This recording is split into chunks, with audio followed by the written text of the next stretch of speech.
The official patch notes for Apex Legends Season 24 dropped earlier today. Here is everything you need to know before dropping in for your first games of Season 24 tomorrow.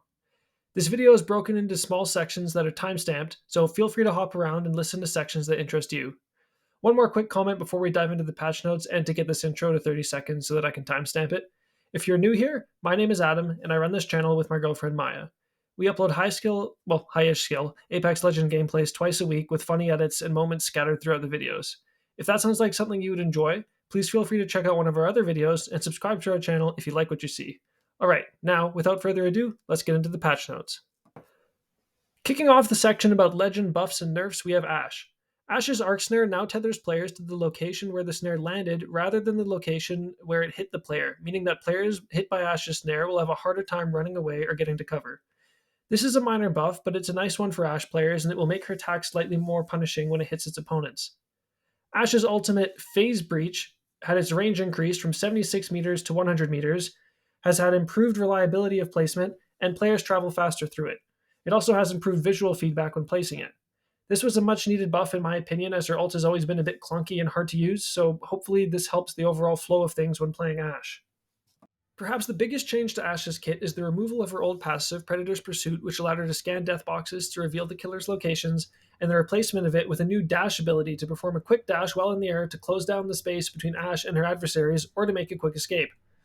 We saw a sneak peek of this ability in the playtests last week, and it looked like the cooldown was very short, so this new ability seems very strong. In addition to this, new updates have been added for Ashe to be able to have 2 ult charges and 2 dash charges. I know movement demons are going to absolutely love Ashe this season with that new passive and the other movement perks for the assault class that we'll be getting to shortly. The next legend on the list of buffs is Ballistic. Sling weapons now upgrade with level by default, so if you have purple armor and an R99 in your sling, even without popping your ult, your R99 will have purple rarity attachments.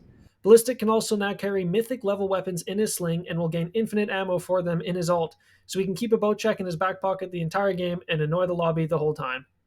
Ballistic's attack, the Whistler, now has 2 charges, has an overheat time increased to 1.2 seconds instead of 1 second, and a damage increase when on the ground to 20 from 10.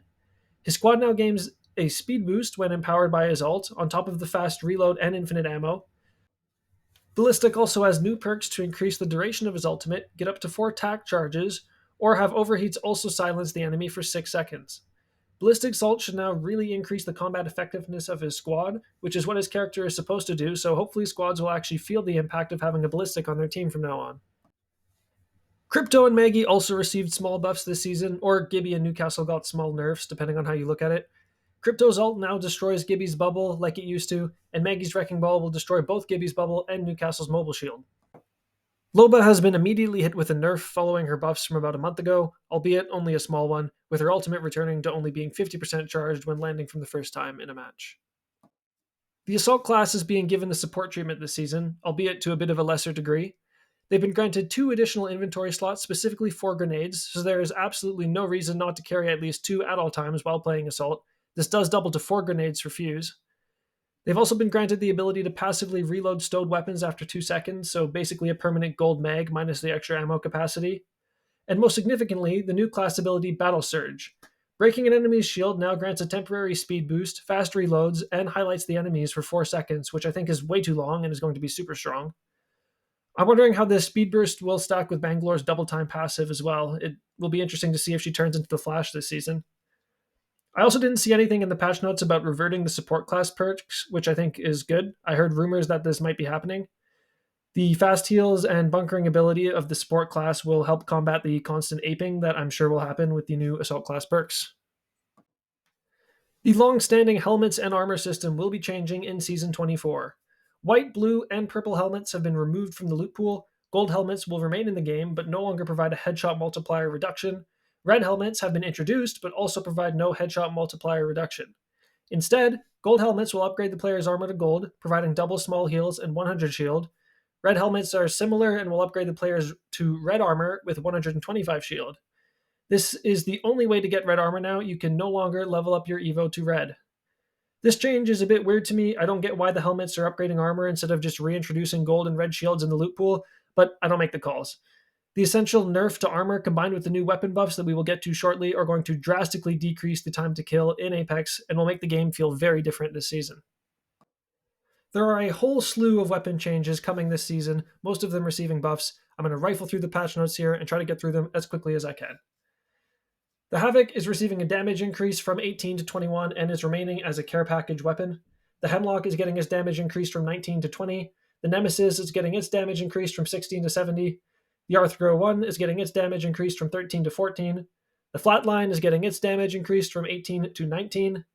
The Devotion LMG is getting its damage increased from 15 to 16. The L-Star is getting its damage increased by 2 from 18 to 20, God knows why. The Spitfire is also getting a plus 2 increase from 19 to 21, and the Rampage is getting a plus 4 increase from 26 to 30, as well as a reduction in the decay rate of the rev state over time. The Marksman rifles are getting big buffs this season. The 30-30 is getting its damage increased by 5 from 53 to 58. The Bocek similarly is getting a plus 5 increase from 70 to 75. The G7 Scout a plus 2 from 33 to 35, and the Triple Take a plus 1 from 21 to 22. But the big difference is that all of the Marksman rifles are getting increased projectile size at long range to increase their reliability and the easiness of hitting shots with these weapons. For the pistols, the P2020 is getting a plus 3 in damage from 21 to 24. The RE45 is getting a plus 1 from 13 to 14. The Wingman is getting a plus 3 from 45 to 48. It's having its base magazine size reduced to 5, but you can now put extended sniper mags back on the Wingman again to get the ammo capacity up to a maximum of 8. For the SMGs, the Alternator is getting a plus 2 in damage from 16 to 18. The Car is getting a plus 1 from 13 to 14, and the addition of the laser sight attachment. The Prowler is getting a plus 1 from 15 to 16. The R99 is coming back to the floor and is getting a minus 1 from 14 to 13, as well as some other small nerfs from the care package variant. And the Volt is getting a plus 1 in damage from 15 to 16 damage per bullet. The shotguns are sort of getting nerfed this season. Most of them are having a damage increase. The EVA 8 is going from 7 to 8. The Mastiff is going from 14 to 16. The Mozambique is going from 15 to 16. And the Peacekeeper, which is going into the care package, is going from 9 to 12. But they're also getting a nerf in the way that their headshot multiplier is coming way down. So I'm not sure how shotguns will feel this season. I guess time will tell.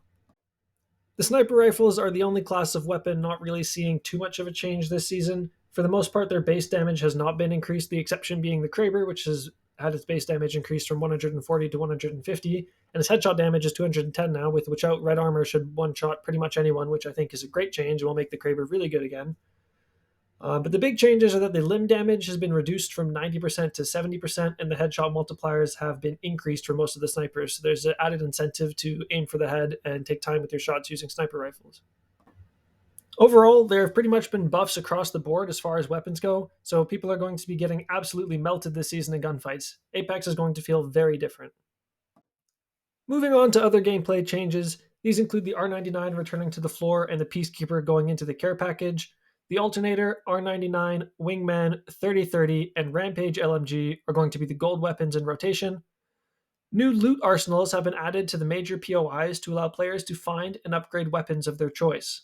They spawn at all major POIs in fixed positions, provide all weapons of a certain ammo type, and provide the ability to enhance weapons of that specific ammo type once per arsenal, with an upgraded attachment and provisions for a sight being added to the weapon. The crawl speed of down players has also been significantly increased when the player's knockdown shield is not up. Hammer points have been removed, gold mags have been buffed to reload in 2 seconds rather than in 5 seconds, the 1x hollow, which is the circular 1x sight, has been removed from the loot pool, and the ammo from replicators has been reduced. To sort of combat the time to kill reductions, cells now take only 2.5 seconds to complete instead of 3 seconds, syringes will complete in 4 seconds instead of 5 seconds, and cells and syringes can now stack up to 6 instead of 4.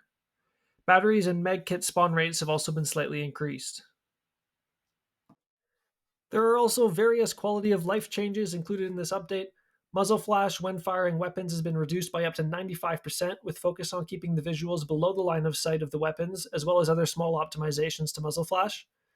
Another nice quality of life update is the players are now able to see the name and loot tier of each POI, as well as information about the arsenals available at this POI projected above the POI during the first drop of a game.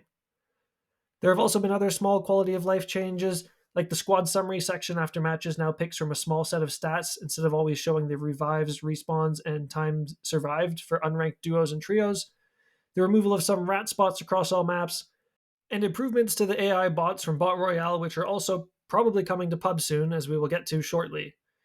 There have also supposedly been improvements to the audio, which we all know will probably do nothing. I'm looking at you, Horizon.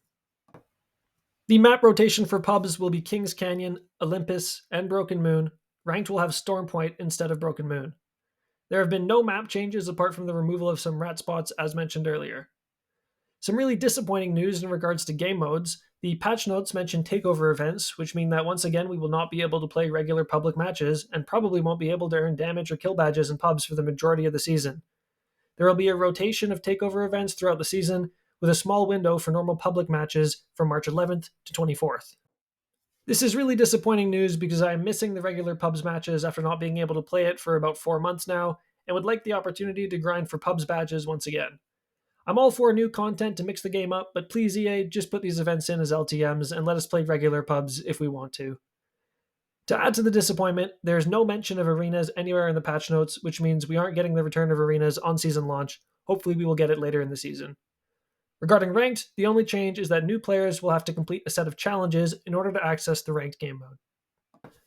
Moving on to matchmaking and anti-cheat, this is a section that I think a lot of you might have missed in the patch notes as it was released a few days ago in a different post. Tighter anti-cheat for teaming and botting has been introduced, and a long overdue update to give players feedback on the action taken against cheaters they have reported has been added.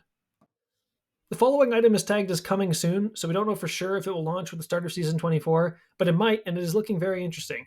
An unranked skill display is being worked on for loading screens when loading into games, similar to the screen we get from Ranked that was introduced not too long ago. This screen is for other game modes and would provide players with insight into how wide the skill distribution is in the entire lobby, where the bookends of the lobby's skills sit in the overall skill distribution of all players in the match, and their squad skill in context of both the lobby and the overall player base. In this first example, the lobby has a very tight skill distribution and a very high skill rating, and your team's skill rating is at the top of that small distribution. In the second example, the skill distribution of the lobby is much wider, and the lobby is much lower skilled than the last one. Your squad in this example is on the lower end of the skill distribution of the lobby. I think this indicator looks great, and I really hope we see it at the start of Season 24 tomorrow. Finally, tagged as in testing is the introduction of bots from Bot Royale into regular Apex pubs matches. The patch notes state that this change is aimed to help newer players get into the game and build up their skills smoother. Apex is notorious for being extremely difficult for new players to pick up, and I do think this change will help players learn the game easier and not want to quit right away. The patch notes mention the bots will be in lower tier public lobbies, but I'm concerned that they might leak into the mid or higher tier lobbies as well and compromise the integrity of the Apex games. I can also see people abusing this to purposely tank their elo to get into matches with bots to then farm those 4k damage or 20 kill badges. So it will be interesting to see what the devs do to combat this exploitation should the bots be introduced to Apex Legends. In my opinion, the introduction of bots contributed very heavily to the downfall of Fortnite gaming experience a few years ago, so I'm extremely leery hearing the mention of the bots in Apex Legends. That's it. There are other small bug fixes and changes that you can read about in the official patch notes linked in the description, but everything you need to know about Apex Legends Season 24 has been covered in this video. Once again, if you're new here, my name is Adam and I run this channel with my girlfriend Maya. We upload high-ish skill Apex Legend gameplays twice a week with funny edits and moments scattered throughout the videos. If that sounds like something you would enjoy, please feel free to check out one of our other videos and subscribe to our channel to see more of us. We are super excited to start posting Season 24 content ASAP. See you all tomorrow.